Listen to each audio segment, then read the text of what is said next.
Pensa só nessa cena. Um reino inteiro prestes a desmoronar. Aí um profeta chega com uma mensagem crucial, uma chance de salvação.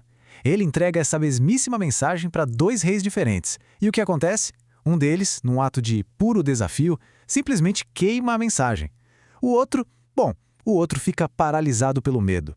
E o final da história para eles é exatamente o mesmo. Um desastre completo. Essa é uma análise fascinante de como a liderança, de jeitos totalmente opostos, pode selar o destino de toda uma nação. Sabe, esse provérbio é a chave para a gente entender tudo o que vamos conversar. É como se fosse o resumo da ópera. A gente vai ver os planos, as ambições de dois homens poderosos batendo de frente com uma orientação que eles simplesmente não queriam aceitar. E no final das contas, o que será que prevaleceu, hein? Ok, então, o palco tá montado. E que palco, viu? Estamos falando dos últimos e, olha, desesperados anos do Reino de Judá. A nação inteira está numa crise gigantesca. E é bem aí, no meio desse caos, que aparece o profeta Jeremias. Ele traz uma mensagem de Deus. O problema era uma mensagem que ninguém, absolutamente ninguém, queria ouvir. Mas era a mensagem que ia definir o futuro de todo mundo ali. Para a gente mergulhar de cabeça nesse drama, a gente precisa entender as regras do jogo, né? Naquela sociedade, tudo tinha uma estrutura bem definida. Pensa assim, o rei governava. O sacerdote era o intermediário, a ponte entre o povo e Deus. E o profeta? O profeta era o porta-voz oficial de Deus. Simples, né? Só que não. O grande problema é que na época de Jeremias, essa engrenagem toda já estava quebrada. A estrutura tinha ruído e o poder estava corrompido até a alma. E falando no Jeremias, a missão dele não foi nem um pouco fácil. Foram 40 anos. 40 longos anos de um ministério super difícil, sofrido mesmo. Ele foi perseguido, foi preso, foi rejeitado. E o pior, por quem? Justamente pelos líderes que ele tinha a missão de aconselhar. Dá para imaginar a frustração? Então vamos começar com o nosso primeiro estudo de caso. O primeiro rei, Jeoaquim. E com ele, a gente vai ver o que é a fúria da rejeição. Esse não era um líder que simplesmente discordava. Não. A resposta dele ao conselho era um desafio aberto, direto e bem agressivo. Olha só o perfil da figura. Joaquim foi um rei que basicamente virou as costas para a própria história. Ele pegou tudo de bom que o pai dele, o rei Josias, tinha feito e desfez. Ponto. Começou a trazer de volta práticas pagãs, idolatria. Governou de um jeito super injusto, até com trabalho escravo. E o pior de tudo, ele não aceitava ser contrariado. Qualquer profeta que ousasse se opor a ele era perseguido, alguns foram até mortos. E aí a gente chega num dos momentos mais tensos dessa história toda. O confronto direto. Pensa na cena. Jeremias está proibido de falar em público. Então, o que ele faz? Dita a mensagem de Deus para o seu assistente, o escriba Baruque. A notícia, claro, se espalha como fogo e chega nos ouvidos do rei. E a reação dele? Ele não só ignora, ele manda trazer o rolo e enquanto um dos seus oficiais lê em voz alta, ele, com a maior calma do mundo, pega um canivete, vai cortando o rolo em pedaços e jogando no fogo, um por um. É um ato de desafio que beira o inacreditável. E essa citação aqui, ela é a cereja do bolo do desprezo. Mostra o ponto crucial. A reação dele e dos seus servos não foi de raiva, de desespero. Foi de nada, indiferença total. Ninguém sentiu medo, ninguém se arrependeu. Foi um desprezo frio, calculado. Eles não estavam só rejeitando um pedaço de papiro, entende? Eles estavam rejeitando a mensagem, o profeta e, no fim das contas, o próprio Deus. Tudo bem, deixamos o rei da fúria para trás e agora vamos conhecer nosso segundo personagem, o rei Zedequias. Com ele, a história é outra. O problema dele não era o desafio à agressividade.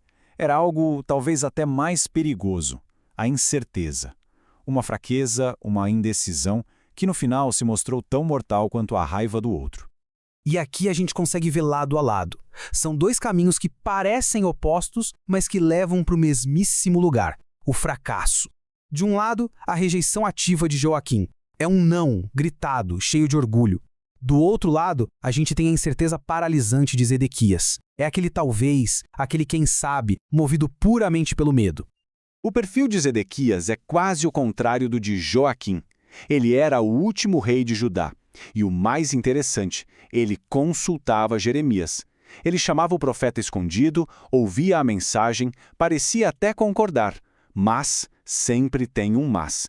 Ele era fraco demais. Tinha mais medo dos seus próprios oficiais, da opinião do povo, do que de Deus. E esse medo o paralisava. Ele não conseguia tomar uma decisão.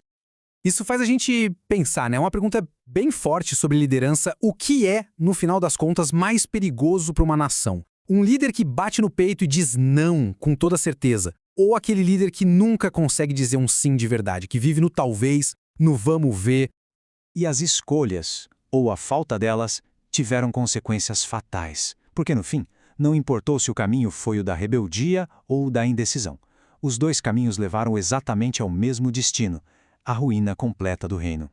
Se a gente olha a linha do tempo, a gente vê como tudo aconteceu rápido.